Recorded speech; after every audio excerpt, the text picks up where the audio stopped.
Hello guys, welcome back to 777 Kannada tarot reading. ಇವತ್ತಿನ tarot card ರೀಡಿಂಗ್ಗೆ ನಿಮ್ಮೆಲ್ಲರಿಗೂ ವೆಲ್ಕಮ್. ಇವತ್ತಿನ ಒಂದು ರೀಡಿಂಗ್ ಅಲ್ಲಿ ನೋಡೋಣ, ತುಂಬಾನೇ ಇಂಟ್ರೆಸ್ಟಿಂಗ್ ಆಗಿರುವಂತ ಒಂದು ಟಾಪಿಕ್ಸ್ ನ ತಗೊಂಡಿದ್ದೀನಿ. ಏನಂದ್ರೆ, ನಿಮಗೆ ಯಾವ್ದಾದ್ರು ನಿಮ್ಮ ಶಕ್ತಿನ ಯಾರಾದ್ರೂ ಕಟ್ಟಾಕೋದಕ್ಕೆ ಟ್ರೈ ಮಾಡ್ತಾ ಇದಾರ, ಅಥವಾ ನಿಮ್ಮನ್ನ ಯಾರಾದ್ರೂ ಬ್ಲಾಕ್ ಮಾಡೋದಕ್ಕೆ, ನಿಮ್ಮ ಎನರ್ಜಿನ ಯಾರಾದ್ರೂ ಬ್ಲಾಕ್ ಮಾಡೋದಕ್ಕೆ, ನಿಮ್ಮ ಸುತ್ತಮುತ್ತ ಇರೋರಾಗಿರ್ಬೋದು ಅಥವಾ ನಿಮಗೆ ಗೊತ್ತಿರೋ ಅಂತವ್ರಾಗಿರ್ಬೋದು. ಸೊ ಯಾರಾದ್ರೂ ನಿಮ್ಮ ಎನರ್ಜಿನ ಬ್ಲಾಕ್ ಮಾಡೋದಕ್ಕೆ ಟ್ರೈ ಮಾಡ್ತಾ ಇದ್ದಾರಾ? ಅಂದ್ರೆ ನೀವು ಫಿನಾನ್ಷಿಯಲಿ ಚೆನ್ನಾಗಿದ್ರೆ, ಅಥವಾ ಕೆಲಸ ಮಾಡೋ ಜಾಗದಲ್ಲಿ ತುಂಬಾ ಚೆನ್ನಾಗಿ ಕೆಲಸ ಮಾಡ್ಕೊಂಡು ಹೋಗ್ತಿದ್ರೆ, ಅಥವಾ ನೀವು ಅವ್ರಿಗಿಂತ ಚೆನ್ನಾಗಿದ್ರೆ, ಅವ್ರೇನಾದ್ರು ನಿಮ್ಮನ್ನ ಕಂಡು ಹೊಟ್ಟೆ ಹುರ್ಕೊಂಡು ನಿಮ್ಮ ಎನರ್ಜಿನ ಡೌನ್ ಮಾಡೋದಕ್ಕೆ ಟ್ರೈ ಮಾಡ್ತಾ ಇದಾರ ಅಂತ ಹೇಳಿ ನೋಡೋಣ. ಇದು ಒಂದು ಜನರಲ್ ರೀಡಿಂಗ್ ಆಗಿರುತ್ತೆ. ಇದು ನಿಮಗೆ ರೆಸೊನೇಟ್ ಆದ್ರೆ ಮಾತ್ರ ತಗೊಳ್ಳಿ, ಇಲ್ಲಾಂದ್ರೆ ಒಂದು ನಾರ್ಮಲ್ ರೀಡಿಂಗ್ ತರ ಇದನ್ನ ನೋಡಿ ಎಂಜಾಯ್ ಮಾಡಿ. ಇವತ್ತು ನಾನು ಆಲ್ರೆಡಿ ಕಾರ್ಡ್ ಶಫಲ್ ಮಾಡಿ ಒಂದು 6 ಕಾರ್ಡ್ಸ್ ನ ತೆಗ್ದಿಟ್ಟಿದ್ದೀನಿ. 6 ಇಂದ 7 ಕಾರ್ಡ್ಸ್ ತೆಗ್ದಿಟ್ಟಿದ್ದೀನಿ. ಮತ್ತೆ ಕಾರ್ಡ್ ಶಫಲ್ ಮಾಡುವಾಗ ನನ್ನ ಇಷ್ಟ ದೈವಗಳಾದ ರಾಘವೇಂದ್ರ ಸ್ವಾಮಿಗಳು, ಆಂಜನೇಯ ಸ್ವಾಮಿಗಳು ಮತ್ತು ಅಮ್ಮನವ್ರನ್ನ ನೆನೆಸ್ಕೊಂಡು ಕಾರ್ಡ್ಸ್ ನ ತೆಗ್ದಿದ್ದೀನಿ. ನೀವು ಅಷ್ಟೇ ನಿಮ್ಮ ಇಷ್ಟ ದೈವಗಳನ್ನು ನೆನಪಿಸ್ಕೊಂಡು ಈ ಒಂದು ರೀಡಿಂಗ್ ನ ನೋಡ್ಬೋದು. ಮತ್ತೆ ಯಾರಿಗೆಲ್ಲ ಪರ್ಸನಲ್ ರೀಡಿಂಗ್ ಬೇಕು, ಅವರು ಡಿಸ್ಕ್ರಿಪ್ಷನ್ ಬಾಕ್ಸ್ ಅಲ್ಲಿ ಕೊಟ್ಟಿರುವಂತ ನಂಬರ್ಗೆ ಕಾಲ್ ಅಥವಾ ವಾಟ್ಸಪ್ ಮಾಡಿ ನನ್ನನ್ನ ಸಂಪರ್ಕ ಮಾಡ್ಬೋದು. ಸೊ ಬನ್ನಿ, ತಡ ಮಾಡದೆ ನಾವು ನಮಗೆ ಯಾವ್ದೆಲ್ಲ ಕಾರ್ಡ್ಸ್ ಸಿಕ್ಕಿದೆ ಮತ್ತೆ ನೋಡುವ. ನಿಮ್ಮ ಎನರ್ಜಿನ ಯಾರಾದ್ರೂ ಬ್ಲಾಕ್ ಮಾಡೋದಕ್ಕೆ ಟ್ರೈ ಮಾಡ್ತಾ ಇದಾರ, ಅಥವಾ ನಿಮ್ಮ ಏಳಿಗೆನ ಸಹಿಸ್ಕೊಳ್ದೇನೆ ನಿಮ್ಮಿಂದ ಏನಾದ್ರೂ ಉಲ್ಟಾ ಸೀದಾ ಕೆಲಸ ಮಾಡೋದಕ್ಕೆ ಟ್ರೈ ಮಾಡ್ತಾ ಇದಾರ ಅಂತ ಹೇಳಿ ನೋಡೋಣ. ಓಕೆನಾ? ಸೊ ಕಾರ್ಡ್ಸ್ ಎಲ್ಲ ನೋಡೋಣ. ಮೊದಲನೇ ಕಾರ್ಡು ನನಗೆ 2 ಆಫ್ ವಾಂಡ್ಸ್ ಬಂದಿದೆ. Okay, so next card king of pentacles ಬಂದಿದೆ. Okay, third card the moon ಬಂದಿದೆ. Okay, fine. Fourth card 6 of wands ಬಂದಿದೆ. ಓಕೆ, ಡೆಫಿನೆಟ್ಲಿ ನಿಮ್ಮ ಏಳಿಗೆನ ಸಹಿಸ್ಕೊಂಡೇ ಇರುವಂತ ಬಹಳಷ್ಟು ಜನ ನಿಮ್ಮ ಸುತ್ತಮುತ್ತ ಇದ್ದಾರೆ. ನೆಕ್ಸ್ಟ್ 4 ಆಫ್ ಸೋರ್ಟ್ಸ್ ಬಂದಿದೆ. ಅದಾದ್ಮೇಲೆ ನಮಗೆ 9 ಆಫ್ ವಾಂಡ್ಸ್ ಬಂದಿದೆ. ಓಕೆ, ಇನ್ನು ಕೊನೆಯ ಕಾರ್ಡ್ ಯಾವುದು ಅಂತ ಹೇಳಿ ನೋಡುವ. ಕೊನೆಯ ಕಾರ್ಡು ನಮಗೆ ದ ಟವರ್ ಬಂದಿದೆ. ಓಕೆ, ತುಂಬಾನೇ ಇಂಟ್ರೆಸ್ಟಿಂಗ್ ಆಗಿರುವಂತ ರೀಡಿಂಗು, ಎಲ್ಲೂ ಸ್ಕಿಪ್ ಮಾಡಬೇಡಿ. ಬಹಳಷ್ಟು ಮೆಸೇಜ್ಗಳು ನಿಮ್ಗೆ ತಲುಪೋದು ಇದೆ. ಇದನ್ನ ನೀವು ಅರ್ಥ ಮಾಡ್ಕೊಳ್ಳಿ, ಇದನ್ನ ನೀವು ಆಡ್ ಮಾಡ್ಕೊಳ್ಳೇಬೇಕಾಗಿದೆ ನಿಮ್ ಲೈಫ್ಗೆ. ಬಿಕಾಸ್ ಮಾಡ್ಕೊಳ್ಳೋದ್ರಿಂದ ಒಂದಷ್ಟು ಮುಂದೆ ಆಗೋ ತೊಂದರೆಗಳಿಂದ ತಪ್ಪಿಸ್ಕೊಳ್ಬಹುದು ನೀವು. ನನಗೆ ಮೊದಲನೇ ಕಾರ್ಡು 2 ಆಫ್ ವಾಂಡ್ಸ್ ಬಂದಿರೋದ್ರಿಂದ ನಿಮ್ಮ ಒಂದು ಎನರ್ಜಿ 2 ಆಫ್ ವಾಂಡ್ಸ್ ತೋರಿಸ್ತಾ ಇದೆ. ನೀವು ಒಂಥರ ಫೈರ್ ಎಲಿಮೆಂಟ್ಸ್ ಇರುವಂತ ಎನರ್ಜಿ ಆಗಿರ್ಬೋದು, ಬಹಳಷ್ಟು ಟ್ರಾವೆಲ್ ಮಾಡೋದಕ್ಕೆ ಇಷ್ಟಪಡುವಂತವ್ರು, ಡ್ರೀಮ್ ತುಂಬಾ ಕನಸುಗಳನ್ನು ಕಟ್ಕೊಂಡಿರುವಂತವ್ರು, ಅಂಡ್ ಆಲ್ಸೋ ನಿಮ್ಮ ಕನಸುಗಳ ಟುವರ್ಡ್ಸ್ ನೀವು ಕೆಲಸ ಮಾಡ್ತಿರುವಂತ ವ್ಯಕ್ತಿಗಳಾಗಿದ್ದೀರಾ. ಟ್ರಾವೆಲ್ ಮಾಡೋದಕ್ಕೆ ತುಂಬಾ ಇಷ್ಟಪಡ್ತೀರಾ. ಬೇರೆ ಬೇರೆ ಕಂಟ್ರಿ, ಬೇರೆ ದೇಶ, ಬೇರೆ ಜಾಗಗಳಿಗೆ ಟ್ರಾವೆಲ್ ಮಾಡೋದಕ್ಕೆ ಇಷ್ಟಪಡ್ತೀರಾ. ಒಂಥರ ಲಕ್ಸುರಿ ಲೈಫ್ ಅಂದ್ರೆ ನಿಮ್ಗೆ ಇಷ್ಟ. ಒಳ್ಳೆ ರೀತಿಯಲ್ಲಿ, ಒಳ್ಳೆ ಸ್ಟೇಟಸ್ ಅಲ್ಲಿ ನೀವು ಬದುಕಬೇಕು ಅಂತ ಯಾವಾಗ್ಲೂ ಇಷ್ಟಪಡುವಂತ ವ್ಯಕ್ತಿತ್ವ ನಿಮ್ದು. ಅಂಡ್ ನಿಮಗೆ ನಿಮ್ಮ ಲೈಫ್ ಅಲ್ಲಿ ಬಹಳಷ್ಟು ಟ್ರಾವೆಲಿಂಗ್ ಆಪ್ಷನ್ಸ್ ಬಂದಿರ್ಬೋದು, ವರ್ಕ್ ಆಪ್ಷನ್ಸ್ ಗಳು ಬಂದಿರ್ಬೋದು, ಹೊಸ ಹೊಸ ಬಿಗಿನಿಂಗ್ಸ್ ಗಳಾಗಿರ್ಬೋದು, ನಿಮ್ಮ ಪಾರ್ಟ್ನರ್ ಬಂದ್ಮೇಲೆ ನಿಮ್ಮ ಲೈಫ್ ಚೇಂಜ್ ಆಗಿರ್ಬೋದು. And also it's lot of efforts ಹಾಕಿ ನೀವು ಏನೇನ್ ಕೆಲಸ ಮಾಡ್ತಿದ್ದೀರಲ್ಲ, ಅದೆಲ್ಲ ನಿಮ್ಗೆ ಪ್ರತಿಫಲನ ತಗೊಂಡ್ಬಂದು ಕೊಡ್ತಾ ಇದೆ ಅಂತ ಹೇಳಿ ಅನ್ಸ್ತಾ ಇದೆ. ನೀವು ಎಷ್ಟು ಫೋರ್ಸ್ ಇಂದ, ಎಷ್ಟು ಫೋಕಸ್ಡ್ ಆಗಿ ಕೆಲಸ ಮಾಡ್ತಿದ್ದೀರೋ ಅಷ್ಟು ಬೇಗ ಬೇಗ ನೀವು ಗುರಿ ಮುಟ್ತಾ ಇದ್ದೀರಾ. ನಿಮ್ ಲೈಫ್ ಅಲ್ಲಿ ಏನಾದ್ರು ಅನ್ಕೊಂಡ್ರೆ ಅದನ್ನ ಮುಗಿಸಿ ಮತ್ತೆ ನೆಕ್ಸ್ಟ್ ಏನು ಆ ತರ ಹುಡುಕ್ತಾ ಇದ್ದೀರಾ ನೀವು. ಇದಾಯ್ತು, ನಾನು ನೆಕ್ಸ್ಟ್ ಇನ್ನೇನ್ ಮಾಡೋದಿದೆ ಅಂತ ಹೇಳಿ. It's A beautiful energy. ತುಂಬಾ ಪ್ಲಾನಿಂಗ್ಸ್ ಇದೆ, ತುಂಬಾ ಪ್ಲಾನ್ ಮಾಡಿ ವರ್ಕ್ ಮಾಡ್ತಾ ಇದ್ದೀರಾ. ತುಂಬಾ ಚೆನ್ನಾಗಿ ನಿಮ್ಮನ್ನ ನೋಡಿ ಜನ ಇನ್ಫ್ಲೂಯೆನ್ಸ್ ಆಗ್ತಾರೆ. ಬದುಕಿದ್ರೆ ನಿಮ್ ತರ ಬದುಕ್ಬೇಕಪ್ಪ, ಇದ್ರೆ ಇವ್ರ ತರ ಇರ್ಬೇಕಪ್ಪ ಅಂತ ಹೇಳ್ತಾರಲ್ಲ, ಆ ತರ ಒಂದು ಎನರ್ಜಿ ನನಗೆ ಕಾಣಿಸ್ತಾ ಇದೆ. ತುಂಬಾನೇ ಜಾಸ್ತಿ. ಇವತ್ತಿಂದಲ್ಲ, ಇನ್ನೂ ಒಂದು 10 years ಇಂದ ನಿಮ್ದು ಪ್ಲಾನಿಂಗ್ಸ್ ಇರತ್ತೆ. ಮುಂದೆ ಏನ್ ಮಾಡ್ಬೇಕು, ಇನ್ನು 10 yearsಗೆ ನಾನು ಯಾವ ತರ ರೆಡಿ ಆಗ್ಬೇಕು, ನೆಕ್ಸ್ಟ್ ಬರುವಂತ ಕಷ್ಟಗಳನ್ನ ನಾನು ಯಾವ ತರ ಎದುರಿಸಕ್ಕೆ ರೆಡಿ ಆಗಿರ್ಬೇಕು ಅಂತೇಳಿ ಆಲ್ರೆಡಿ ನೀವು ಪ್ಲಾನ್ ಮಾಡ್ಕೊಂಡ್ಬಿಟ್ಟಿರ್ತೀರಾ. ಸೊ ಆ ತರ ಒಂದು ಬ್ಯೂಟಿಫುಲ್ ಎನರ್ಜಿ ಇರುವಂತ ಒಂದು ಪರ್ಸನಾಲಿಟಿ ನೀವು. ಅಟ್ ದ ಸೇಮ್ ಟೈಮ್ ನೀವು ಟ್ರಾವೆಲಿಂಗ್ ತುಂಬಾ ಇಷ್ಟಪಡ್ತೀರಾ. ಇರ್ತೀರಾ, ನಾನು ಟ್ರಾವೆಲ್ ಮಾಡ್ಬೇಕು ಒಂಥರ ನೀವು ಬಾಂಡ್ ಟು ಟ್ರಾವೆಲ್ ಅಂತ ಅನ್ಸುತ್ತೆ. ತುಂಬಾ ಜನ ಆಲ್ರೆಡಿ ಇವಾಗ ಅಬ್ರಾಡ್ ಗಳಿಗೆ, ಬೇರೆ ಬೇರೆ ದೇಶಗಳಿಗೆ ಹೋಗಿ ಕೆಲಸ ಮಾಡ್ತಿರೋಂತ ಎನರ್ಜಿ, ಅಲ್ಲಿ ನಿಮಗೆ ಅವಕಾಶಗಳು ಸಿಕ್ಕಿ ಅಲ್ಲಿ ನಿಮ್ಮ ಪ್ರತಿಭೆನ ತೋರಿಸ್ಕೊಂಡು ಅಲ್ಲೂ ಕೂಡ ಕೆಲಸ ಮಾಡ್ಕೊಂಡು ಅಲ್ಲೂ ಕೂಡ ಹೆಸರು ಗಳಿಸ್ತಾ ಇರುವಂತ ಎನರ್ಜಿ ನನಗೆ ಇಲ್ಲಿ ಕಾಣಿಸ್ತಾ ಇದೆ. ಇನ್ನು ನೆಕ್ಸ್ಟ್ ಕಾರ್ಡ್ ಬಂದ್ಬಿಟ್ಟು ನನಗೆ ಕಿಂಗ್ ಆಫ್ ಪೆಂಟಿಕಲ್ಸ್ ಬಂದಿದೆ, second card. King of pentacles is a beautiful card. ಅದು ಕೂಡ ನಿಮ್ಮ ಎನರ್ಜಿನ ತೋರಿಸ್ತಾ ಇದೆ. ನಿಮ್ಮ ಅಥವಾ ನಿಮ್ಮ ಹಸ್ಬೆಂಡ್ ಇರ್ಬೋದು ಅಥವಾ ನಿಮ್ಮ ತಂದೆ ಇರ್ಬೋದು, ಸೊ ಎಷ್ಟು ಫಿನಾನ್ಷಿಯಲಿ ನಿಮ್ಮನ್ನ ಸ್ಟೇಬಲ್ ಮಾಡ್ತಾ ಇದ್ದಾರೆ, ಅವರು ನಿಮಗೆ ಫಿನಾನ್ಷಿಯಲಿ ಹೆಲ್ಪ್ ಮಾಡ್ತಿರ್ಬೋದು, ಅವರಿಂದ ನಿಮ್ಮ ಫಿನಾನ್ಷಿಯಲಿ ಗ್ರೋತ್ ಆಗ್ತಿರ್ಬೋದು. ಅಂಡ್ ತುಂಬಾನೇ ಚೆನ್ನಾಗಿರುವಂತ ಎನರ್ಜಿ ಇಲ್ಲಿ ಕಾಣಿಸ್ತಾ ಇದೆ. ಅವರು ತುಂಬಾ ಚೆನ್ನಾಗಿ ಫೋಕಸ್ಡ್ ಆಗಿ ಹಾರ್ಡ್ ವರ್ಕ್ ಮಾಡುತ್ತಾ ಇದ್ದಾರೆ. ಪರ್ಟಿಕ್ಯುಲರ್ ಆಗಿ ನಿಮ್ಮ ಬಗ್ಗೆ ಥಿಂಕ್ ಮಾಡೋದು, ನಿಮಗೆ ಫಿನಾನ್ಷಿಯಲಿ ಏನೇನ್ ಬೇಕೋ ಅದನ್ನೆಲ್ಲದನ್ನು ಒದಗಿಸಿ ಕೊಡ್ತಾ ಇರುವಂತದ್ದು, ನಿಮ್ಮನ್ನ ದುಡ್ಡು ಕೊಟ್ಟು ನಿಮ್ಮ ಲೈಕ್ ಏನೋ ಅವ್ರೇನಾದ್ರು ಅರ್ನ್ ಮಾಡಿದ್ರೆ ಆ ದುಡ್ಡನ್ನ ನೀವೀಗ ಕೊಡುವಂತದ್ದು, ನೀವ್ ಇಟ್ಕೊಳ್ಳಿ, ನೀವು ಸೇವ್ ಮಾಡ್ಬೇಕು ಆ ತರ ಹೇಳುವಂತದ್ದು. ಪರ್ಟಿಕ್ಯುಲರ್ ಆಗಿ ನಿಮ್ಮ ಸೆಕ್ಯೂರಿಟಿ ಬಗ್ಗೆ ಯೋಚನೆ ಮಾಡ್ತಿರುವಂತದ್ದು, ನಿಮ್ಮ ಮಕ್ಕಳ ಸೆಕ್ಯೂರಿಟಿ ಬಗ್ಗೆ ಯೋಚನೆ ಮಾಡ್ತಾ ಇರೋದು, ವರ್ಕ್ ಮಾಡಿರೋಂತ ಮನಿನ ನಿಮಗೆ ಕೊಡ್ತಾ ಇರೋದು. ಬಿಸ್ನೆಸ್ ಅಲ್ಲಿ ಏನಾದ್ರು ಸಕ್ಸಸ್ ಆಗಿ ಮನಿ ಬಂತು ಅಂದ್ರೆ ಅದನ್ನು ನಿಮಗೆ ಲೈಕ್ ಇದು ನೀವ್ ಇಟ್ಕೊಂಡ್ರೆ ಚೆನ್ನಾಗಿರತ್ತೆ, ನೀವ್ ಇಟ್ಕೊಂಡ್ರೆ ತುಂಬಾ ಚೆನ್ನಾಗಿ ಸೇವ್ ಮಾಡ್ತೀಯ ಅಂತ ಹೇಳಿ ನಿಮಗೆ ಎಲ್ಲ ಕೊಡ್ತಾ ಇರುವಂತದ್ದು. ತುಂಬಾ ಜೆಂಟಲ್ ಆಗಿ ನಿಮ್ಮನ್ನ ಇಟ್ಕೊಂಡಿರುವಂತದ್ದು. ಫಿನಾನ್ಷಿಯಲಿ ನಿಮ್ಮ ಪಾರ್ಟ್ನರ್ ಬಂದ್ಮೇಲೆ ನಿಮ್ ಲೈಫ್ ಚೆನ್ನಾಗಾಗಿದೆ ಅಂತ ಅನ್ಸ್ತಾ ಇದೆ.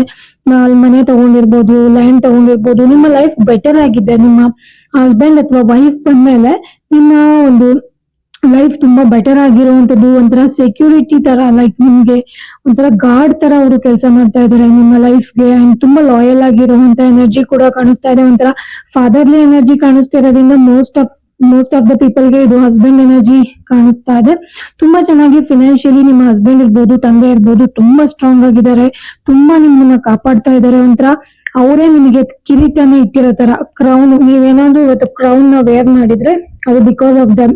ಓಕೆ, ಸೊ ಅಷ್ಟು ಅಬಂಡೆನ್ಸ್, ಅಷ್ಟು ಫಿನಾನ್ಸ್, ಅಷ್ಟು ಚೆನ್ನಾಗಿ ನಿಮಗೆ ಅವರು ಹಾರ್ಡ್ ವರ್ಕ್ ಮಾಡಿ ಎಲ್ಲದನ್ನು ಗಳಿಸಿ ನೀವು ಚೆನ್ನಾಗಿರ್ಬೇಕು ಅಂತ ಹೇಳಿ ಎಲ್ಲದನ್ನು ಮಾಡಿ ಕೊಡ್ತಾ ಇದ್ದಾರೆ. ಸೊ ಆ ಒಂದು ಎನರ್ಜಿ ಜನಗಳಿಗೆ ಇಷ್ಟ ಆಗ್ತಾ ಇಲ್ಲ. ನಿಮ್ಮ ಹಸ್ಬೆಂಡ್ ಏನಾದ್ರು ತುಂಬಾ ಚೆನ್ನಾಗಿ ಫಿನಾನ್ಷಿಯಲಿ ಇದ್ರೆ ಅದು ಬೇರೆಯವ್ರಿಗೆ ಇಷ್ಟ ಆಗ್ತಾ ಇಲ್ಲ. ಇನ್ ಕೇಸ್ ನಿಮ್ಮ ಫಾದರ್ ತುಂಬಾ ಫಿನಾನ್ಷಿಯಲಿ ಸ್ಟ್ರಾಂಗ್ ಆಗಿದ್ರೆ, ತುಂಬಾ ಫೋಕಸ್ಡ್ ಆಗಿದ್ರೆ, ತುಂಬಾ ಹಣ ಮಾಡುವಂತ ವ್ಯಕ್ತಿ ಆಗಿದ್ರೆ ಅದು ಬೇರೆಯವ್ರಿಗೆ ಇಷ್ಟ ಆಗ್ತಾ ಇಲ್ಲ. ಓಕೆನಾ? ಸೊ ನನಗೆ ನೆಕ್ಸ್ಟ್ ಇಮಿಡಿಯೇಟ್ ಆಗಿ ಕಿಂಗ್ ಆಫ್ ಪೆಂಟಿಕಲ್ಸ್ ಆದ್ಮೇಲೆ ಥರ್ಡ್ ಕಾರ್ಡು ಮೂನ್ ಬಂದಿದೆ. ದ ಮೂನ್ ಈಸ್ ಲೈಕ್ ತುಂಬಾನೇ ಸೀಕ್ರೆಟಿವ್ ಆಗಿ ನಿಮ್ಮನ್ನ ಹೇಟ್ ಮಾಡುವಂತ ಜನಗಳು ತುಂಬಾ ಜಾಸ್ತಿ ಇದ್ದಾರೆ. ನಿಮ್ಮ ಸುತ್ತಮುತ್ತನೇ ಇದ್ದಾರೆ, ನಿಮ್ಮ ಫ್ಯಾಮಿಲಿ ಮೆಂಬರ್ಸ್ ಕೂಡ ಆಗಿರ್ಬೋದು, ನಿಮ್ಮ ಫ್ರೆಂಡ್ಸ್ ಕೂಡ ಆಗಿರ್ಬೋದು. Be very very very careful. ಒಂಥರ ಸೈಕಿಕ್ ತರ ಇದ್ದಾರೆ, ನಿಮ್ಮ ಏಳ್ಗೆನ ಸಹಿಸ್ಕೋತಾ ಇಲ್ಲ. ಸ್ಪೆಷಲಿ ಇಲ್ಲ ನಿಮ್ಮ ಹಸ್ಬೆಂಡ್ ಅಥವಾ ನಿಮ್ಮ ಫಾದರ್ ಯಾರೋ ಆನ್ ಮಾಡಿ ನಿಮ್ಗೆ ದುಡ್ಡನ್ನ ಕೊಟ್ಟು ನಿಮ್ಗೆ ಆಸ್ತಿ ಪಾಸ್ತಿ ಎಲ್ಲ ಮಾಡ್ಕೊಡ್ತಾ ಇದಾರಲ್ಲ, ಆ ಒಂದು ಎನರ್ಜಿನ ಅವರು ಸಹಿಸ್ಕೋತಾ ಇಲ್ಲ. ತುಂಬಾನೇ ನಿಮ್ ತರ ಅವ್ರ ಲೈಫ್ ಇಲ್ಲ ಅಂತ ಹೇಳಿ ತುಂಬಾ ಸೀಕ್ರೆಟಿವ್ ಆಗಿ ನಿಮ್ ಜೊತೆ ಚೆನ್ನಾಗಿರೋ ತರ ನಡ್ಕೊಂಡು ಕೂಡ ತುಂಬಾ ಒಳಗೆ ನಿಮ್ಮನ್ನ ದ್ವೇಷ ಮಾಡೋದು, ಒಳಗಡೆನೆ ನಿಮ್ಮ ಏಳ್ಗೆನ ಸಹಿಸ್ಕೊಂಡೇ ಇರೋದು. ಅಂಡ್ ಒಳಗಡೆನೆ ನಿಮ್ಮ ಒಂದೇನೋ ಒಂದು ಇವ್ರಿಗೆ ಒಳ್ಳೇದಾಗ್ಬಾರ್ದು, ಇವ್ರು ಯಾವಾಗ ಇವ್ರು ಬಿದ್ದೋಗೋದು ಅಥವಾ ಇವ್ರು ಯಾವಾಗ ತೊಂದ್ರೆ ಪಡ್ತಾರೆ ಅದನ್ನ ಯಾವಾಗ ನಾವು ಕಣ್ಣಲ್ಲಿ ನೋಡೋದು, ಈ ತರ ಎಲ್ಲ ವಿಶ್ ಮಾಡ್ಕೊಂತಿರೋದಿರ್ಬೋದು. ಒಂಥರ ಸೈಕಿಕ್ ಮೈಂಡ್ ಸೆಟ್ ಇರ್ತಾರೆ ಗೊತ್ತಾ, ತುಂಬಾ ಸೀಕ್ರೆಟ್ ಆಗಿ ನಿಮ್ಮನ್ನ ಹೇಟ್ ಮಾಡೋದು. ನೀವು ಮುಂದೆ ಚೆನ್ನಾಗಿ ಹಿ ಅಂತ ಹೇಳಿ ಮಾತಾಡಿದ್ರು ಕೂಡ ನಿಮ್ಮ ಹಿಂದೆ ನಿಮ್ಮ ಬೆನ್ನಿಗೆ ಚೂರಿ ಹಾಕುವಂತ ಕೆಲಸನ ಮಾಡ್ತಾ ಇದ್ದಾರೆ. ಅದು ನಿಮ್ಮ ಫ್ಯಾಮಿಲಿಯಲ್ಲಿ ಕೂಡ ಇರ್ಬೋದು, ನಿಮ್ಮ ಫ್ರೆಂಡ್ಸ್, ನಿಮ್ಮ ಸುತ್ತಮುತ್ತ ಕೂಡ ಇರ್ಬೋದು. ಓಕೆನಾ? ತುಂಬಾ ಹಿಡನ್ ಆಗಿದ್ದಾರೆ. ಅಂಡ್ ತುಂಬಾನೇ ಜಾಸ್ತಿ ನಿಮಗೆ ಗೊತ್ತಿಲ್ಲದೇನಂತ ವಿಷಯಗಳು ಬಹಳಷ್ಟಿದೆ. ಓಕೆ, ನಿಮ್ ಮುಂದೆ ಚೆನ್ನಾಗಿದ್ರು ಕೂಡ ನಿಮ್ ಹಿಂದೆ ಅವರ ಇಂಟೆನ್ಷನ್ಸ್ ಏನಿದೆಯಲ್ಲ ಒಳಗಡೆ ಅದು ಸರಿ ಇಲ್ಲ. ನಿಮ್ಮ ಏಳ್ಗೆನ ನೋಡಿ ಅವರು ಸಹಿಸ್ಕೊಳಕ್ ಆಗ್ತಿಲ್ಲ. ಎಷ್ಟೋ ಜನ ನಿಮ್ಮ ಏಳ್ಗೆ ನೋಡ್ಬಿಟ್ಟು ಡಿಪ್ರೆಷನ್ ಕೂಡ ಹೋಗಿರ್ಬೋದು. ಆ ತರ ಒಂದು ಎನರ್ಜಿ ಕೂಡ ಕಾಣಿಸ್ತಾ ಇದೆ. ತುಂಬಾ ಇಶ್ಯೂಸ್ ಗಳಿದೆ ಅವ್ರ ಫ್ಯಾಮಿಲಿಲಿ. ನಿಮ್ ತರ ಅವ್ರಿಗೆ ಬದುಕಕ್ ಆಗ್ತಿಲ್ಲ, ನಿಮ್ ತರ ಒಂದು ಸ್ಟೇಟಸ್ ನ ಮೇಂಟೈನ್ ಮಾಡಕ್ ಆಗ್ತಿಲ್ಲ ಅನ್ನೋ ಆ ರಿಯಾಲಿಟಿ, ನಿಮ್ಮ ಏಳ್ಗೆ ಅನ್ನೋ ರಿಯಾಲಿಟಿನ ಅವ್ರು ಅಕ್ಸೆಪ್ಟ್ ಮಾಡ್ಕೊಳ್ತಾ ಇಲ್ಲ. ಹಿಂಗಿದ್ದವ್ರೆ ಹೆಂಗಾಗ್ಬಿಟ್ರಲ್ವಾ ಅಂತ ಹೇಳ್ತಾರಲ್ಲ, ಆ ಒಂದು ಎನರ್ಜಿ ಅವರು ಅದನ್ನ ಸಹಿಸ್ಕೊಳ್ಳೋದಕ್ಕೆ ಆಗ್ತಾ ಇಲ್ಲ. ಅವ್ರಿಗೆ ಆಂಗ್ಸೈಟಿ, ಸಿಟ್ಟು ಬರ್ತಾ ಇದೆ ಒಳಗಡೆ, ಅಂಡ್ ಕೋಪ ಇದೆ, ಹೇಟ್ ಮಾಡ್ತಾ ಇದಾರೆ. ಅಂಡ್ ಸುಮಾರು ಹಿಡನ್ ಥಿಂಗ್ಸ್ ಗಳಿದಾವೆ. ಒಂಥರ ಡರ್ಟಿ ಮೈಂಡ್ ಸೆಟ್ ಅಂತ ಹೇಳ್ತಾರಲ್ಲ, ಆ ತರ ಅವರ ಲೈಫ್ ತುಂಬಾ ಸ್ಟ್ರಗಲಿಂಗ್ ಆಗಿದೆ. ಸೊ ಹಂಗಾಗಿ ಅವರು ನಿಮ್ಮ ಏಳ್ಗೆನ ನೀವು ಚೆನ್ನಾಗೋದನ್ನ ನೋಡೋದಕ್ಕೆ ಅವ್ರು ಬಯಸ್ತಾ ಇಲ್ಲ, ಅವ್ರಿಗೆ ಸಿಟ್ಟು ಬರ್ತಾ ಇದೆ. ಕೆಲವೊಬ್ರು ಇನ್ನೂ ಎಕ್ಸ್ಟೆಂಡ್ ಲೆವೆಲ್ಗೆ ಹೋಗ್ಬಿಟ್ಟು ಇನ್ನೂ ಬೇರೆ ಬೇರೆ ತರ ಮಾಡೋದು, ಪ್ರಯೋಗಗಳನ್ನು ಮಾಡೋದು, ಈ ತರ ಕೂಡ ಮಾಡಿ ನಿಮ್ಮನ್ನ ಕಟ್ಟಾಕುವಂತ ಪ್ರಯತ್ನಗಳನ್ನು ತುಂಬಾ ಮಾಡ್ತಾ ಇದ್ದಾರೆ. ಓಕೆನಾ, the Moon is always like ತುಂಬಾ ಸೀಕ್ರೆಟ್ ಆಗಿ ನಿಮ್ ಬಗ್ಗೆ ಏನು ಮಾಡೋದು, ಹೇಟ್ ಮಾಡಿದ್ರು ಕೂಡ ತುಂಬಾ ಸೀಕ್ರೆಟ್ ಆಗಿ ಮಾಡೋದು, ಮುಂದೆ ಚೆನ್ನಾಗಿರೋ ತರ ಮಾಡೋದು, ಹಿಂದೆ ನಿಮ್ಮ ಹೇಳಿಕೆನ ಸಹಿಸ್ಕೋತಾ ಇಲ್ಲ ಅವರು. ಓಕೆನಾ, ಇನ್ನು ನನಗೆ 4th ಕಾರ್ಡ್ ಬಂದ್ಬಿಟ್ಟು 6 ಆಫ್ ವಾಂಡ್ಸ್ ಬಂದಿದೆ. ಸೊ ಡೆಫಿನೆಟ್ಲಿ ನಿಮ್ಮ ಒಂದು ಸಕ್ಸಸ್, ಓಕೆ, ನಿಮ್ಮ ಸಕ್ಸಸ್ ನ ಅವರು ಸಹಿಸ್ಕೋತಾ ಇಲ್ಲ. ನಿಮ್ಮ ಸಕ್ಸಸ್ ಅವರಿಗೆ ಇಷ್ಟ ಆಗ್ತಾ ಇಲ್ಲ. ನೀವು ಸೆಕ್ಯೂರ್ಡ್ ಆಗಿದ್ದೀರಾ, ತುಂಬಾ ಸೆಕ್ಯೂರ್ಡ್ ಆಗಿದ್ದೀರಾ. ನಿಮ್ ಲೈಫಲ್ಲಿ ನೀವು ಏನ್ ಕೈ ಇಟ್ರು ಅದ್ರಲ್ಲಿ ಸಕ್ಸಸ್ ನೋಡ್ತಾ ಇದ್ದೀರಾ. ಅಂಡ್ ಆಲ್ಸೋ ನಿಮ್ಮ ಸುತ್ತಮುತ್ತ ಜನ ಇದಾರಲ್ಲ, ನಿಮ್ಮ ತಂದೆ ಆಗಿರ್ಬೋದು, ನಿಮ್ಮ ಹಸ್ಬೆಂಡ್ ಆಗಿರ್ಬೋದು, ನಿಮ್ಮ ಪಾರ್ಟ್ನರ್ ಆಗಿರ್ಬೋದು, ನಿಮ್ಮ ಅಕ್ಕ ತಂಗಿ ಮಕ್ಕಳು ಎಲ್ಲ ಒಂಥರ ಹೆಂಗ್ ಕಾಣಿಸ್ತಾ ಇದೆ ಅಂದ್ರೆ ಒಂದು ಸೈನ್ಯ ತರ ಅವ್ರಿಗೆ ಕಾಣಿಸ್ತಾ ಇದೆ. ಸೊ ನೀವು ಅವ್ರ ಮಧ್ಯೆ ಸೆಕ್ಯೂರ್ಡ್ ಆಗಿದ್ದೀರಾ. ನಿಮ್ಮನ್ನ ಬಾಸ್ ಮಾಡಿ ಇಟ್ಬಿಟ್ಟಿದ್ದಾರೆ ನಿಮ್ಮ ಮನೆಯಲ್ಲಿ, ನೀವೇ ಬಾಸ್ ತರ. ಸೊ ನಿಮಗೆ ಅವರೆಲ್ಲ ಸಪೋರ್ಟಿಗೆ ನಿಂತ್ಕೊಂಡಿದ್ದಾರೆ, ಫಿನಾನ್ಷಿಯಲಿ ಅಥವಾ ಎಲ್ಲಾ ತರ ಸಪೋರ್ಟಿಗೆ ನಿಂತ್ಕೊಂಡಿದ್ದಾರೆ. ಸೊ ಆ ಒಂದು ಎನರ್ಜಿ ಇದೆಯಲ್ಲ, ನಿಮ್ಗೆ ನೋಡಿರೋ ಒಂಥರ ಯುದ್ಧದಲ್ಲಿ ಗೆದ್ದಿರೋ ತರ ನೀವು ಅವ್ರಿಗೆ ಕಾಣಿಸ್ತಾ ಇದ್ದೀರಾ. ಅದು ಅವ್ರಿಗೆ ಇಷ್ಟ ಆಗ್ತಿಲ್ಲ. ನಿಮ್ಮ ವಿಕ್ಟ್ರಿನ ನೋಡೋದಕ್ಕೆ ಅವ್ರಿಗೆ ಆಗ್ತಾ ಇಲ್ಲ. ಅಂಡ್ ನಿಮ್ಮ ವಿಕ್ಟ್ರಿನ ಅವ್ರು ಸಹಿಸ್ಕೋತಾ ಇಲ್ಲ. ನೀವು ಜಯ ಗಳಿಸಿರೋದು, ಲೈಫ್ ನ ವಿನ್ ಮಾಡ್ತಾ ಇದ್ದೀರಲ್ಲ, ಸೊ ಅದು ಅವ್ರಿಗೆ ಇಷ್ಟ ಆಗ್ತಾ ಇಲ್ಲ. And also there are lot of like ನಿಮ್ಮ ಸುತ್ತಮುತ್ತ ಜನ ಇದಾರಲ್ಲ, ಅವರು ನಿಮ್ಮನ್ನು ಸೆಕ್ಯೂರ್ ಮಾಡ್ತಾ ಇದ್ದಾರೆ. ಕೆಲವೊಬ್ರು ನಿಮ್ಮ ಫ್ಯಾಮಿಲಿ ಮೆಂಬರ್ಸ್ ನಿಮ್ಮನ್ನು ಸೆಕ್ಯೂರ್ ಮಾಡ್ತಾ ಇದ್ದಾರೆ. ಫ್ಯಾಮಿಲಿ ಅಂದ್ರೆ ನಿಮ್ಮ ಮನೆ ಒಳಗಡೆ ಯಾರಿದ್ದಾರಲ್ಲ, ನೆಂಟ್ರಲ್ಲ, ನಿಮ್ಮ ಮನೆ ಒಳಗಡೆ ಇರುವಂತವ್ರು, ತಂದೆ ಅಥವಾ ಹಸ್ಬೆಂಡ್ ಅಥವಾ ಪಾರ್ಟ್ನರ್ ಇದಾರಲ್ಲ, ಸೊ ಇಂಥವ್ರು ನಿಮ್ಮನ್ನ ಸೆಕ್ಯೂರ್ ಮಾಡ್ತಿದಾರಲ್ಲ ಫಿನಾನ್ಷಿಯಲಿ, ಅದು ಅವ್ರಿಗೆ ಇಷ್ಟ ಆಗ್ತಿಲ್ಲ. ಮೇ ಬಿ ಇದು ಯಾರಾದ್ರೂ ಆಗಿರ್ಬೋದು, ನಿಮ್ಮ ಫ್ರೆಂಡ್ಸ್ ಆಗಿರ್ಬೋದು, ಸುತ್ತಮುತ್ತ ಇರುವಂತ ಜನ ಆಗಿರ್ಬೋದು, ಅಥವಾ ಕೆಲವೊಬ್ರಿಗಂತೂ ಇಲ್ಲಿ ನೈಬರ್ಸ್ ಗಳು ಕೂಡ ಇರ್ಬೋದು. ಓಕೆನಾ, ಸೊ ಇಟ್ಸ್ ಲೈಕ್ ಅವ್ರಿಗೆ ಏನೋ ಒಂಥರ ನಿಮ್ಮನ್ನ ಅಪ್ರಿಶಿಯೇಟ್ ಮಾಡಕ್ ಆಗ್ತಿಲ್ಲ. ಲೈಫಲ್ಲಿ ನೀವು ವಿನ್ ಆಗ್ತಿದ್ದೀರಲ್ಲ, ಅಪ್ರಿಶಿಯೇಟ್ ಮಾಡುವಂತ ದೊಡ್ಡ ಗುಣ ಅವ್ರ ಹತ್ರ ಇಲ್ಲ. ನೀವು ಹ್ಯಾಪಿ ಮೂಮೆಂಟ್ಸ್ ನ ಕಳೀತಾ ಇದ್ದೀರಲ್ಲ, ಕಷ್ಟಗಳನ್ನ ಮೀರಿ ಬಂದಿದ್ದೀರಾ, ನೀವು ಎಷ್ಟೋ ಕಷ್ಟಗಳನ್ನ ಮೀರಿ ನಿಮ್ ಲೈಫಲ್ಲಿ ಜಯ ಗಳಿಸಿದ್ದೀರಾ, ಅದು ಅವ್ರಿಗೆ ಕಾಣಿಸ್ತಾ ಇಲ್ಲ. ನೀವು ಲೈಫಲ್ಲಿ ಇವತ್ತು ಚೆನ್ನಾಗಿದ್ದೀರಾ, ಅದು ಅವರಿಗೆ ಹೊಟ್ಟೆವರಿಗೆ ಕಾರಣಾಗಿದೆ. ಬಟ್ ಹಿಂದೆ ನೀವು ಎಷ್ಟೊಂದು ಕಷ್ಟಗಳನ್ನ ಅನುಭವಿಸ್ಕೊಂಡು ಬಂದಿದ್ದೀರಾ, ಅದು ಯಾವ್ದು ಅವ್ರಿಗೆ ಗೊತ್ತಾಗ್ತಾ ಇಲ್ಲ. ಸೊ ಅದು ಅವ್ರಿಗೆ ಬೇಡ, ನೀವು ಕಷ್ಟಪಟ್ಟಿರುವಂತದ್ದು ಬೇಡ. ಬಟ್ ಇವಾಗ ನೀವು ಚೆನ್ನಾಗಿದ್ದೀರಲ್ಲ, ಅದು ಅವ್ರಿಗೆ ಇಷ್ಟ ಆಗ್ತಿಲ್ಲ, ಅದು ಅವ್ರಿಗೆ ಸಹಿಸ್ಕೊಳಕ್ ಆಗ್ತಿಲ್ಲ. ನೀವು ವಿನ್ ಆಗ್ತಿರೋದಂತೂ ಇನ್ನೂ ಅವ್ರಿಗೆ ತುಂಬಾನೇ ದೊಡ್ಡ ನುಂಗಕ್ ಆಗ್ದಿರೋಂತ ತುಪ್ಪ, ಬಿಸಿ ತುಪ್ಪ ಅಂತಾರಲ್ಲ, ಆ ತರ ಆಗ್ಬಿಟ್ಟಿದೆ. ಇನ್ನು ನಂಗೆ 5ನೇ ಕಾರ್ಡು ಬಂದ್ಬಿಟ್ಟು 4 ಆಫ್ ವಾಂಡ್ಸ್ ಶಾರ್ಟ್ಸ್ ಬಂದಿದೆ. ಸೊ ನೀವು ಜನಗಳ ಜೊತೆ ಚೆನ್ನಾಗಿರ್ತೀರಲ್ಲ, ಸೊ ಅದು ಅವ್ರಿಗೆ ಇಷ್ಟ ಆಗ್ತಿಲ್ಲ. ಮೇ ಬಿ ಅದರಿಂದಾನೇ ಅವರು ನಿಮ್ಮ ಒಂದು ಸಂಬಂಧದಿಂದ ಕೂಡ ಕಟ್ ಮಾಡ್ಕೊಂಡು ಹೋಗಿರ್ಬೋದು, ನಿಮ್ಮನ್ನ ಬಿಟ್ಟು ಹೋಗಿರುವಂತದ್ದು ಅಥವಾ ನಿಮ್ಮಿಂದ ದೂರ ಆಗಿರುವಂತದ್ದು ಆಗಿದೆ. ನಿಮಗೂ ಇವಾಗ ನಿಮ್ಮ ಲೈಫಲ್ಲಿ ಫೇಕ್ ಜನಗಳ ನಿಜವಾಗಿ ಇರೋರು ಯಾರು ಅಂತ ಹೇಳಿ ಅರ್ಥ ಆಗ್ತಿದೆ ಅಂತ ಹೇಳಿ ಅನ್ನಿಸ್ತಾ ಇದೆ. ಸೊ ನಿಮಗೂ ಈ ಫೇಕ್ ಜನಗಳ ಜೊತೆ ಕಾಲ ಕಳೆದು ಸಾಕಾಗ್ಬಿಟ್ಟಿದೆ. ಸೊ ನಿಮಗೂ ಟೋಟಲಿ ರೆಸ್ಟ್ ಅನ್ನೋದು ಬೇಕಾಗಿದೆ. ಇಟ್ಸ್ ಓಕೆ, ನೀವು ಇಂಥ ಜನಗಳಿಂದ ವಿಡ್ರಾ ಮಾಡ್ಕೊಂಡು ರೆಸ್ಟ್ ತಗೊಂಡು ಪರವಾಗಿಲ್ಲ. ಬಟ್ ಆದ್ರೆ ಒಳ್ಳೆ ಜೆನ್ಯೂನ್ ಆಗಿದ್ರೆ 1 ಇಲ್ಲ 2 ಜನಗಳನ್ನ ಇಟ್ಕೊಳ್ಳಿ ಸಾಕು. ತುಂಬಾ ಜಾಸ್ತಿ ಫೇಕ್ ಜನಗಳಿಂದ ನಿಮಗೂ ಇಲ್ಲಿ ಟಯರ್ಡ್ ಆಗಿರುವಂತದ್ದು, ನೀವು ಕೂಡ ನೀವಾಗೇನೆ ವಿಡ್ರಾ ಮಾಡ್ಕೋಬೇಕು, ನಮ್ ಕೈಲಿ ಆಗ್ತಾ ಇಲ್ಲ ಅನ್ನೋದು ಕೂಡ ಗೊತ್ತಾಗ್ತಿದೆ. ಅಂಡ್ ಕೆಲವೊಂದಷ್ಟು ಫೇಕ್ ಜನಗಳು ಅವರೇ ಬಿಟ್ಟು ಹೋಗ್ತಾ ಇದಾರೆ, ಅವರೇ ನಿಮ್ಮಿಂದ ದೂರ ಆಗ್ತಾ ಇದಾರೆ. ಅದು ಕೂಡ ನಿಮಗೊಂದು ಒಂಥರ ಸಿಗ್ನಲ್ ತರ ನಿಮಗೆ ಕಾಣಿಸ್ತಾ ಇರ್ಬೋದು, ಇವಾಗ ಗೊತ್ತಾಗ್ತಾ ಇರ್ಬೋದು. ಓಕೆನಾ, ಇನ್ನು ನಮಗೆ ನೆಕ್ಸ್ಟ್ ಕಾರ್ಡ್ ಬಂದ್ಬಿಟ್ಟು 9 ಆಫ್ ವಾಂಡ್ಸ್ ಬಂದಿದೆ. ಓಕೆ, ಆಲ್ರೆಡಿ ತುಂಬಾ ಸುಸ್ತಾಗ್ಬಿಟ್ಟಿದ್ದಾರೆ ಅವ್ರ ಲೈಫಲ್ಲಿ. ನಿಮ್ಮ ಸುತ್ತಮುತ್ತ ಜನ ಇದಾರಲ್ಲ, ನಿಮಗೆ ಯಾರು ಕೆಟ್ಟದನ್ನ ಬಯಸ್ತಾ ಇರೋರು, ಅವ್ರ ಮನಸ್ಥಿತಿ ಯಾವ್ದು ಸರಿ ಇಲ್ಲದೆ ಇರುವಂತ ಜನಗಳು. ಸೊ ಆಲ್ರೆಡಿ ಅವ್ರ ಲೈಫಲ್ಲಿ ಬಹಳಷ್ಟು ಪ್ರಾಬ್ಲಮ್ಸ್ ಇದೆ. ಇವಾಗ ಅವರ ಪ್ರಾಬ್ಲಮ್ಸ್ ನ ಅವರು ನೋಡ್ಕೊಳ್ಳೋದಕ್ಕೆ ಆಗ್ತಾ ಇಲ್ಲ. ಎಷ್ಟು ಪ್ರಾಬ್ಲಮ್ಸ್ ಇದೆ ಅಂತ ಹೇಳಿದ್ರೆ, ತುಂಬಾ ಜಾಸ್ತಿ ಬರ್ಡನ್ ಆಗಿದೆ ಲೈಫ್ ಅವ್ರಿಗೆ, ತುಂಬಾ ಜಾಸ್ತಿ ಅವ್ರಿಗೂ ಮೇಲಿಂದ ಮೇಲೆ ಪೆಟ್ಟು ಬೀಳ್ತಾ ಇದೆ. ಲೈಫ್ ತುಂಬಾ ಚಾಲೆಂಜಿಂಗ್ ಆಗಿದೆ. ಸೊ ಇಷ್ಟೆಲ್ಲ ಇದ್ರೂ ಕೂಡ ನಿಮ್ ಮೇಲೆ ಒಂದ್ ಕಣ್ಣಿಟ್ಟಿದ್ದಾರೆ. ನಿಮ್ ಲೈಫ್ ಅಲ್ಲಿ ಏನಾಗ್ತಾ ಇದೆ, ನೀವೇನ್ ಮಾಡ್ತಿದ್ದೀರಾ, ನಿಮ್ ಎನರ್ಜಿ ಹೆಂಗಿದೆ, ಯಾವ ತರ ಲೈಫ್ ನ ತಗೊಂಡ್ ಹೋಗ್ತಿದ್ದೀರಾ, ನಿಮ್ ಲೈಫ್ ಅಲ್ಲಿ ಏನೇನ್ ಆಗ್ತಿದೆ, ಎಲ್ಲ ಅಪ್ಡೇಟ್ಸ್ ಗಳು ಅವರಿಗೆ ಬೇಕು. ಓಕೆ, ಅವ್ರಿಗೇನೋ ಒಂಥರ ಭಯ ಇದೆ ಲೈಫಲ್ಲಿ. ಯಾರಾದ್ರೂ ಬಂದು ನನ್ಗೇನಾದ್ರು ಮಾಡ್ಬೋದು ಅನ್ನೋ ಭಯ ಕೂಡ ಇದೆ. ಬಟ್ ಸ್ಟಿಲ್ ಹಂಗಿದ್ರು ಕೂಡ ಅವ್ರ ಲೈಫಲ್ಲೇ ಅವ್ರಿಗೆ ಇನ್ಸೆಕ್ಯೂರಿಟಿ ಇದೆ. ಇದ್ರೂ ಕೂಡ ಬೇರೆಯವ್ರ ಲೈಫಲ್ಲಿ ಏನಾಗ್ತಿದೆ ಅನ್ನೋ ತಿಳ್ಕೊಳ್ಳೋ ಅಂತ ಕುತೂಹಲ ಜಾಸ್ತಿ ಇದೆ. ನಿಮ್ಮೇಲೆ ಕೂಡ ಅವರು ಕಣ್ಣಿಟ್ಟಿದ್ದಾರೆ. ಯಾಕೆ ಯಾವಾಗ ನಿಮ್ಮ ಸ್ಟೇಟಸ್ ಗಳನ್ನ ಚೆಕ್ ಮಾಡೋದು, ನೀವ್ ಏನ್ ಮಾಡ್ತಿದ್ದೀರಾ ನೋಡ್ತಿರೋಂಥದ್ದು, ಅಥವಾ ನಿಮ್ಮ ಜೀವನದಲ್ಲಿ ಏನಾದ್ರು ಬದಲಾವಣೆ ಆದ್ರೆ ಮೊದ್ಲು ಅವ್ರಿಗೆ ಗೊತ್ತಾಗ್ಬೇಕು, ತಿಳ್ಕೋಬೇಕಿಲ್ಲ ಅಂದ್ರೆ ಅವ್ರಿಗೆ ಸಮಾಧಾನ ಆಗಲ್ಲ. ಸೊ ಆ ತರ ಒಂದು ಎನರ್ಜಿ ಕಾಣಿಸ್ತಾ ಇದೆ. ಇನ್ನು ನಮಗೆ ಲಾಸ್ಟ್ ಕಾರ್ಡ್ ಬಂದ್ಬಿಟ್ಟು ಟವರ್ ಕಾಣಿಸ್ತಾ ಇದೆ. ಸೊ ಟವರ್ ಬಂದಿದೆ. So tower is not A good card. Tower ಏನ್ ಗೊತ್ತಾ, ಒಂಥರ ಅವರು ನಿಮ್ಮ ಟುವರ್ಡ್ಸ್ ಏನು ಬೇಡ್ಕೊಳ್ತಾ ಇದಾರಲ್ಲ, ಮನ್ಸಿಂದ ಒಂದು ಇಂಟೆನ್ಷನ್ ನಿಮ್ಮ ಟುವರ್ಡ್ಸ್ ಪಾಸ್ ಮಾಡ್ತಾರಲ್ಲ, ಆ ಎನರ್ಜಿ ಅಷ್ಟೊಂದು ಚೆನ್ನಾಗಿಲ್ಲ. ಅವರ ಎನರ್ಜಿ ಯಾವ ತರ ಇದೆ ಅಂತ ಹೇಳಿದ್ರೆ, ಸಡನ್ ಆಗಿ ಇವ್ರ ಲೈಫಲ್ಲಿ ಏನಾದ್ರು ಆಗ್ಬಿಡ್ಲಿ, ಸಡನ್ ಆಗಿ ಏನಾದ್ರು ಆಗ್ಬೇಕು, ಸಡನ್ ಫೈನಾನ್ಷಿಯಲ್ ಲಾಸಸ್ ಆಗ್ಬಿಡ್ಲಿ, ಅಥವಾ ಸಡನ್ ಆಗಿ ಏನಾದ್ರು ಆಗ್ಬಿಡ್ಲಿ, ಬಿದ್ಬಿಡ್ಲಿ ಇವರು, ಅಥವಾ ಪೆಟ್ ಮಾಡ್ಕೊಳ್ಳಿ, ಅಥವಾ ಹೇಳ್ತಾರೆ ಗೊತ್ತಾ ಒಂಥರ ಶಾಪಗಳು ಹಾಕೋದು, ಅಥವಾ ಏನಾದ್ರು ಒಂದು ಕರ್ಸ್ ನ ಪಾಸ್ ಮಾಡೋವಂಥದ್ದು. ಸೊ ಈ ತರ ಒಂದು ಎನರ್ಜಿ ಕಾಣಿಸ್ತಾ ಇದೆ. ಸಡನ್ಲಿ ಏನಾದ್ರು ಆಗ್ಲಪ್ಪ, ಇವರು ಲೈಫ್ ಇಷ್ಟು ಚೆನ್ನಾಗಿ ಹೆಂಗ್ ಹೋಗಕ್ ಸಾಧ್ಯ ಅವರಿಗೆ, ನಾವು ಮಾತ್ರ ಯಾಕೆ ಕಷ್ಟಪಡ್ಬೇಕು, ಇವರೆಲ್ಲ ಯಾಕೆ ಕಷ್ಟಪಡಲ್ಲ, ಇವರಿಗೂ ಲೈಫ್ ಪೆಟ್ಗಳನ್ನ ಕೊಡ್ಲಿ, ಇವರಿಗೂ ಏನಾದ್ರು ಆಗ್ಲಿ ಲೈಫ್ ಅಲ್ಲಿ, ಒಳ್ಳೇದೇ ಆಗ್ತಿದ್ಯಲ್ಲ, ಇವ್ರು ಕೆಟ್ಟದಾಗೋದನ್ನ ನಾವ್ ಯಾವಾಗ ನೋಡೋದು, ಏನಾದ್ರೂ ಸಡನ್ ಆಗಿ ಆಗ್ಲಪ್ಪ ಅಂತ ವಿಶ್ ಮಾಡ್ಕೋತಾರೆ ಗೊತ್ತಾ. ಆ ಒಂದು ಎನರ್ಜಿ ತುಂಬಾ ಸ್ಟ್ರಾಂಗ್ ಆಗಿ ಕಾಣಿಸ್ತಾ ಇದೆ. ಅಂಡ್ ಆಲ್ಸೋ ಕೆಲವೊಬ್ರು ವಿಶ್ ಇರ್ಲಿ ಬೇಡ್ಕೊಳ್ತಾರೆ ಎನರ್ಜಿ ಕಾಣಿಸ್ತಾ ಇದೆ, ಬೇಡ್ಕೊಳ್ತಾರೆ ಗೊತ್ತಾ, ಹಿಂಗೆ ಆಗ್ಲಪ್ಪ ದೇವ್ರೆ ಅಂತ ಹೇಳಿ. ಸೊ ಆತರ ಒಂದು ಕೆಟ್ಟ ಮನಸ್ಥಿತಿ ಇರುವಂತ ಜನಗಳು ಕೂಡ ಇಲ್ಲಿ ಇದಾರೆ, ಕಾಣಿಸ್ತಾ ಇದೆ. ಪರ್ಸನಾಲಿಟಿ ತುಂಬಾ ಒಂಥರ ಚೆನ್ನಾಗಿಲ್ಲ ಈ ಪರ್ಸನಾಲಿಟಿಗಳು.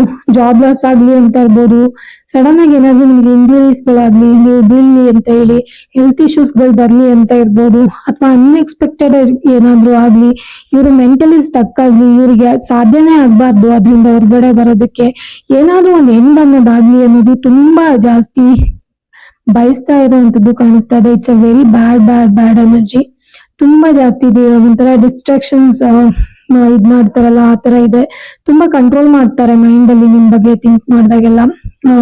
ಎಲ್ಲ ಕಳ್ಕೊಂಡು ನೀವು ಝೀರೋ ಇಂದಾನೇ ಸ್ಟಾರ್ಟ್ ಮಾಡ್ಲಿ, ಸ್ಕ್ರಾಚ್ ಇಂದ ಶುರು ಮಾಡ್ಲಿ, ನಿಮ್ಮ ಕಂಫರ್ಟ್ ಝೋನ್ ಬ್ರೇಕ್ ಆಗ್ಲಿ ಅಂತ ಹೇಳಿ ವಿಶ್ ಮಾಡ್ತಿರೋರು ತುಂಬಾ ಜನ ಇದ್ದಾರೆ. ಸೊ ಸ್ವಲ್ಪ ಕೇರ್ಫುಲ್ ಆಗಿ ಇರಿ ಈ ತರ ಜನಗಳಿಂದ. Because most of the people ಇಲ್ಲಿ ಮೇಲ್ಗಡೆ ತುಂಬಾ ಚೆನ್ನಾಗಿ ಕಾಣಿಸ್ಕೊಂಡ್ರು, ಒಳಗಡೆ ತುಂಬಾ ಸೈಕಿಕ್ ಆಗಿದ್ದಾರೆ. ಆ ಸೈಕಿಕ್ ಎನರ್ಜಿ ಫೀಲ್ ಆಗ್ತಾ ಇದೆ. ಸೊ ಇಂಥವ್ರಿಂದ ದೂರನೇ ಇರಿ. ನಿಮ್ಮ ಲೈಫ್ ಅಪ್ಡೇಟ್ಸ್ ಗಳನ್ನ ಜಾಸ್ತಿ ತೋರ್ಸೋದಕ್ಕೆ ಹೋಗ್ಬೇಡಿ. ಅಂಡ್ ಆಲ್ಸೋ ಈ ತರದವ್ರು ನಿಮ್ಮಿಂದ ದೂರ ಇದ್ರೆ ನಿಮಗೇನು ಲಾಸ್ ಆಗಲ್ಲ, ಓಕೆನಾ, ಲಾಭನೇ. ನಿಮ್ಮ ಒಂದು ಸೆಕ್ಯೂರಿಟಿನ ನೀವು ಕಾಪಾಡ್ಕೊಳ್ಳೋ ತರ ಆಗುತ್ತೆ. ನೀವು ಆರಾಮಾಗಿ ಸೇಫ್ ಆಗಿರ್ಬೋದು. ಆದಷ್ಟು ನಿಮ್ಮ ಲೈಫ್ ಅಪ್ಡೇಟ್ಸ್ ಗಳನ್ನ ಸೀಕ್ರೆಟ್ ಆಗಿ ಇಡಿ. ನೀವೇನೋ ಮಾಡ್ತೀರಾ, ಏನೋ ಶುರು ಮಾಡ್ತೀರಾ, ಎಲ್ಲದನ್ನು ಹೇಳ್ಕೊಳಕ್ ಹೋಗ್ಬೇಡಿ. ಅಂಡ್ ಏನಾದ್ರೂ ಶುರು ಮಾಡ್ತೀನಿ, ಸ್ಪೆಷಲಿ ಬಿಸ್ನೆಸ್ ದಯವಿಟ್ಟು ಶೇರ್ ಮಾಡ್ಕೊಳಕ್ ಹೋಗ್ಬೇಡಿ. ನಿಮ್ಮ ಲೈಫ್ ನ ನೀವು ಎಷ್ಟು ಸೀಕ್ರೆಟಿವ್ ಆಗಿ ಇಟ್ಕೊಳ್ತೀರೋ ಅಷ್ಟು ನಿಮಗೆ ಒಳ್ಳೇದು, ಅಷ್ಟು ನೀವು ನಜರಿಂದ ತಪ್ಪಿಸ್ಕೊಳ್ತೀರಾ. ಅಥವಾ ಯಾರೋ ಕೆಟ್ಟದಾಗಿ ವಿಶ್ ಮಾಡ್ಕೊಳ್ಳೋದು, ಶಾಪಗಳು ಹಾಕೋದು, ಇದರಿಂದ ನೀವು ತಪ್ಪಿಸ್ಕೊಂಡು ಸೇಫ್ ಆಗಿರ್ತೀರಾ. ಆದಷ್ಟು ಪಾಸಿಟಿವ್ ಆಗಿರಿ. ದೇವ್ರ ನಾಮಗಳನ್ನ ಹೇಳ್ಕೊತಾರಿ, ಮಂತ್ರಗಳನ್ನ ಜಪ ಮಾಡ್ಕೊಳ್ತಾರಿ. ನಿಮ್ಮ ಮನೆ ದೇವರನ್ನ ನೀವು ಯಾವಾಗೂ ಪ್ರೇ ಮಾಡ್ತೀರಿ. ಯಾರೇನೇ ಮಾಡಿದ್ರು ನಿಮ್ಮ ಮನೆ ದೇವರು ನಿಮಗೆ ಒಂಥರ ಶ್ರೀ ರಕ್ಷೆ ತರ ಕಾಪಾಡ್ತಾರೆ, ಓಕೆನಾ. ನೀವ್ ಯಾರಿಗೂ ಕೆಟ್ಟದ್ ಬಯಸೋದಕ್ಕೆ ಹೋಗ್ಬೇಡಿ. ಅವ್ರು ಶಾಪ ಹಾಕ್ತಾರೆ ಅಂತ ನೀವ್ ಹಾಕೋದು, ಅವ್ರು ಬೈದ್ರು ಅಂತ ನೀವು ಬೈಯೋದು, ಅವರೇ ಜಗಳ ಆಡೋರು ನೀವು ಜಗಳ. ಸೊ ಅವ್ರ ತರಾನೇ ನಿಮ್ಮನ್ನ ಮಾಡೋದಕ್ಕೆ ಟ್ರೈ ಮಾಡ್ತಿದ್ದಾರೆ. ನೀವು ಅದೇ ತರ ಮಾಡಿದ್ರೆ ಅವ್ರಿಗೂ ನಿಮಗೂ ಏನು ಡಿಫ್ರೆನ್ಸ್ ಇರಲ್ಲ, ಓಕೆನಾ. ಸೊ ಅವ್ರ ಪಾಡಿಗೆ ಅವ್ರು ಹೆಂಗಿದ್ದಾರೆ ಅದೇ ತರ ಇರೋದಕ್ಕೆ ಬಿಟ್ಬಿಡಿ. ಆದ್ರೆ ನೀವು ಏನ್ ಮಾಡ್ತೀರಾ ಅದು ಪಾಸಿಟಿವ್ ಆಗಿರ್ಲಿ, ಓಕೆನಾ. ಸೊ ಗೈಸ್, ಇದು ಇವತ್ತಿನ ಒಂದು ರೀಡಿಂಗ್ ಆಗಿತ್ತು. ಹೋಪ್ಫುಲಿ ನಿಮಗೆ ಈ ರೀಡಿಂಗ್ ಇಷ್ಟ ಆಯ್ತು ಅಂತ ಹೇಳಿ ಅನ್ಕೊಳ್ತೀನಿ. ಮತ್ತೆ ಮುಂದಿನ ಒಂದು ರೀಡಿಂಗ್ ಅಲ್ಲಿ ಸಿಗೋಣ. ಇದೇ ತರ ಒಂದು ಬ್ಯೂಟಿಫುಲ್ ಆಗಿರುವಂತ ಟಾಪಿಕ್ ಜೊತೆ ಮತ್ತೆ ಸಿಗ್ತೀನಿ. Until that keep watching 777 Kannada tarot reading. ಮತ್ತೆ ಯಾರಿಗೆಲ್ಲ ಪರ್ಸನಲ್ ರೀಡಿಂಗ್ ಬೇಕು ಅವರು ಡಿಸ್ಕ್ರಿಪ್ಷನ್ ಬಾಕ್ಸ್ ಅಲ್ಲಿ ನನ್ನ ನಂಬರ್ ಇದೆ, ಆ ನಂಬರ್ಗೆ ಕಾಲ್ ಮಾಡಿ ನನ್ನನ್ನು ಸಂಪರ್ಕ ಮಾಡಬಹುದು.